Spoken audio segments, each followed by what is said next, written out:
Então, este é o resumo da atividade 3.2 sobre a determinação da capacidade térmica mássica. Neste pequeno resumo, vamos abordar qual é o objetivo e o que é preciso saber para alcançá-lo, como é que se executa a atividade, como é que se faz para atingir um determinado objetivo, quais são as medições a realizar, como é que eu as recolho e como é que as apresento, de que forma é que é feito o tratamento de dados, o que é que eu tenho que calcular, se preciso de algum gráfico para me ajudar nessa informação e o que é que posso concluir acerca deste trabalho. O objetivo é então determinar a capacidade térmica mássica de um material, pode ser cobre, pode ser alumínio ou qualquer outra coisa, e precisamos saber que esse material vai estar num bloco calorimétrico, também chamado de calorímetro. É uma espécie de um recipiente cilíndrico com dois orifícios, um para colocar um termómetro, outro para colocar uma resistência elétrica. Depois precisamos saber os valores nominais da resistência de aquecimento, qual é que é a resistência que vamos utilizar para aquecer o nosso calorímetro e quais são, no fundo, os valores limite das grandezas potência, tensão e, eventualmente, a corrente elétrica, para os quais a resistência elétrica foi dimensionada para trabalhar. Também é preciso ajustar as escalas do voltímetro e do amperímetro mediante as medições que vamos realizar. E precisamos reconhecer as formas de transferência de energia entre os corpos e os tipos de sistemas estudados. É preciso saber que um sistema isolado não permite nenhum tipo de trocas, nem de energia, nem de matéria com a vizinhança, e, na realidade, o sistema que vamos trabalhar é um sistema fechado, não é isolado, não permite trocas de matéria, mas podem ocorrer trocas de energia com a vizinhança, nomeadamente por condução, especialmente na base do nosso calorímetro, e também podem ocorrer trocas de energia por condução para aquecer o ar em volta do calorímetro. Embora esta segunda transferência de energia seja menos significativa do que as percas que podem ocorrer por condução na base do bloco calorimétrico. Como é que vamos conseguir executar esta atividade? É o que vamos ver a seguir. Então, para concretizarmos a atividade, é preciso, em primeiro lugar, medir a massa e a temperatura inicial do nosso calorímetro e depois montar o circuito elétrico. No circuito elétrico vamos introduzir o rióstato, cuja função permite garantir que os valores nominais são respeitados, portanto estamos a falar da potência e da tensão, e eventualmente podemos calcular a corrente elétrica, executando aqui o cálculo P igual a U vezes I. Se eu já souber a potência e a diferença de potencial, posso calcular a corrente elétrica limite. Basicamente, a resistência que estamos a utilizar aqui no fundo pode suportar valores de pressão e tensão ligeiramente maiores do que aqueles que são designados nominais, mas para garantir a sua durabilidade, isso não deve acontecer. Então, o rióstato tem como objetivo manter os valores da tensão e da corrente elétrica a que vamos submeter esta resistência elétrica. Então, no fundo, depois do rióstato, vamos acoplar a resistência. Não está aqui a ser usado o símbolo, mas um diagrama para perceber que ela é introduzida num dos orifícios do calorímetro. Depois tenho acoplado em paralelo a essa resistência o voltímetro para medir as tensões e depois o resto do circuito, um amperímetro com uma fonte de corrente elétrica. Já no bloco calorimétrico, então introduzimos o termómetro no orifício menor e o maior é onde colocamos a resistência. Antes de introduzir a resistência, este orifício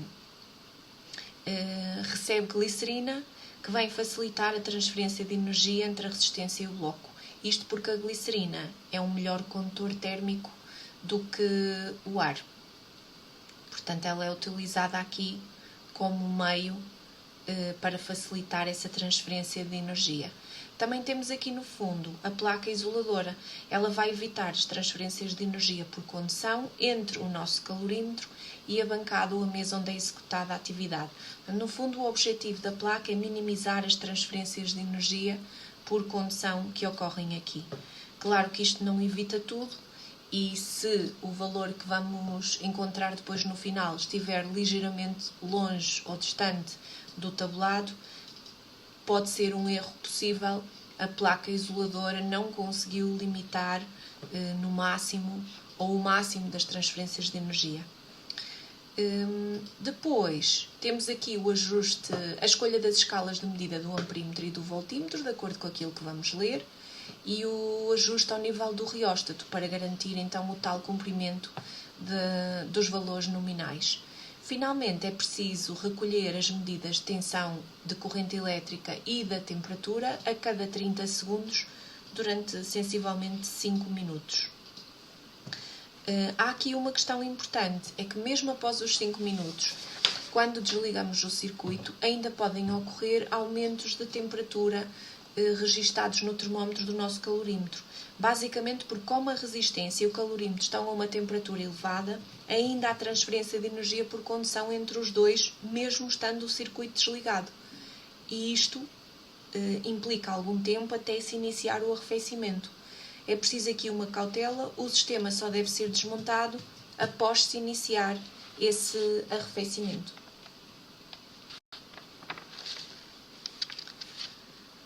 Já ao nível das medições, nós temos que registar tudo aquilo que medimos na forma de tabela. Deixei aqui duas, a do lado esquerdo, a massa e a temperatura inicial dos materiais. Eu deixei aqui cobre e alumínio, mas podem ser quaisquer.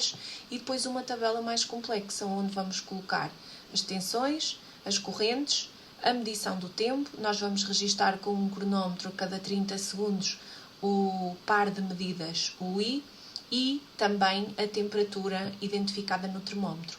Esta temperatura vai nos permitir a seguir calcular a variação da temperatura sempre a partir da temperatura inicial. Como é que é então feito o tratamento dos dados que recolhemos? A primeira coisa a fazer é realizar os cálculos da energia, colocar esses resultados numa tabela.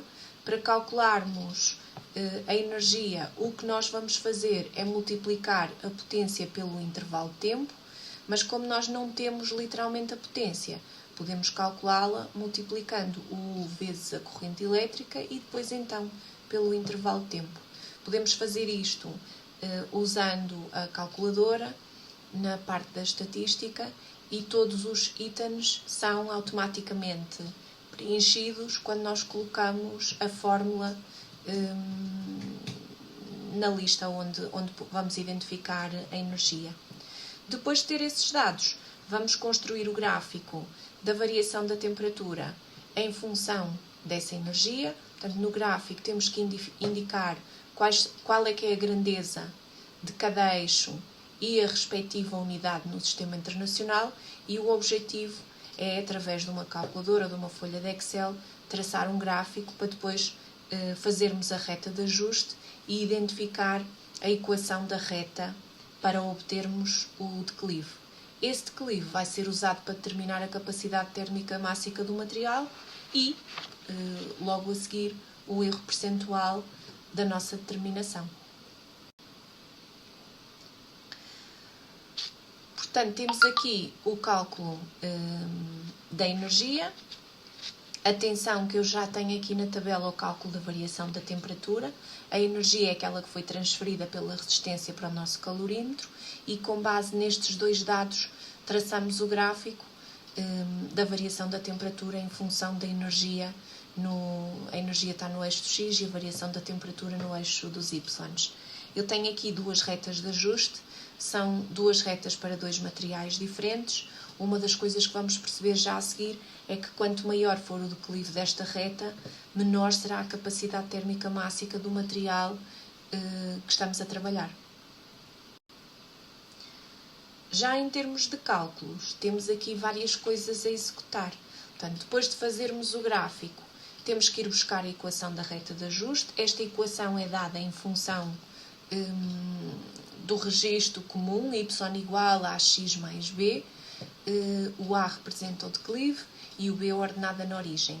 Aqui é preciso transformar esta equação adequando às variáveis que estamos a estudar. Portanto, tendo por base o nosso gráfico, o y corresponde à variação da temperatura e o x à energia transferida para o calorímetro. É só fazer essa substituição das duas variáveis. Portanto, o y está ali como a variação da temperatura e o x como a energia. O declive e a ordenada na origem mantém-se. Com esta informação, vamos identificar o declive do gráfico e o seu significado físico. Portanto, a partir do gráfico, identificamos que o declive é a razão entre as coordenadas no y e as coordenadas no x, portanto, variação da temperatura sobre a energia, e se estudarmos a equação é igual a mc vezes a variação da temperatura. Vamos resolvê-la em ordem ao declive, portanto, passar a energia para o lado direito e o mc para o lado esquerdo, e vamos identificar aqui o nosso declive. Com estas indicações, portanto, usando o gráfico, podemos fazer o cálculo associado à nossa reta de ajuste.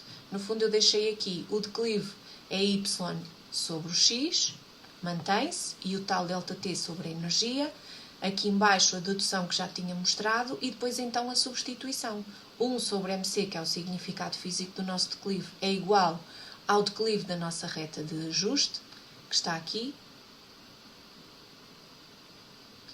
E então isso permite-me calcular a capacidade térmica mássica, fazendo as contas, identificando cada um dos dados que já temos, podemos então calcular o C. A última coisa que temos aqui nos cálculos diz respeito ao cálculo da percentagem de erro percentual. Já tínhamos calculado o C. Para o cálculo do erro percentual, o que nós vamos fazer é o xi, valor determinado experimentalmente, menos o valor tabulado sobre o valor tabulado. Claro que é preciso conhecer o valor tabulado, mas se tivermos qual é que é o material que é constituído, porque é constituído o nosso calorímetro, podemos ir a uma tabela de capacidades térmicas mássicas para identificar. Neste caso, o valor tabulado era 900 Joule por quilograma por grau Celsius. A nossa determinação a partir do gráfico era de 907, vai nos permitir encontrar o erro de 0,778%. Finalmente, em relação às nossas conclusões, o que é que temos aqui a indicar? Se o gráfico estiver como aquele que eu apresentei, confirma-se a relação linear entre a variação da temperatura e a energia fornecida ao calorímetro. A previsão é obter uma reta, uma função linear é uma reta. Então, se estiver assim, está de acordo com o previsto. O declive permite-nos calcular de forma indireta o valor da capacidade térmica mássica do material e ainda o respectivo erro percentual. Também é possível interpretar o significado do valor encontrado. Nós tínhamos 907 Joule por quilograma por grau Celsius. O que é que isso significa? Que são necessários 97 joules de energia para elevar a temperatura de 1 kg deste material em 1 grau Celsius ou 1 Kelvin. É exatamente este o significado. Quais são os erros possíveis? Podemos ter uma má calibração dos equipamentos de medida, portanto estamos a falar do amperímetro, do voltímetro, do termómetro e até do cronómetro que estamos a utilizar. Se o calorímetro tiver impurezas na sua constituição, todos estes fatores vão afastar a nossa determinação do seu valor verdadeiro e estamos aqui perante erros sistemáticos. No entanto, se não conseguirmos garantir que não há transferências de energia significativas para a vizinhança, uma vez que o sistema também não é isolado, temos aqui um erro acidental por trás da nossa determinação. No fundo, este é o aspecto principal que diz respeito a esta atividade. Espero ter ajudado.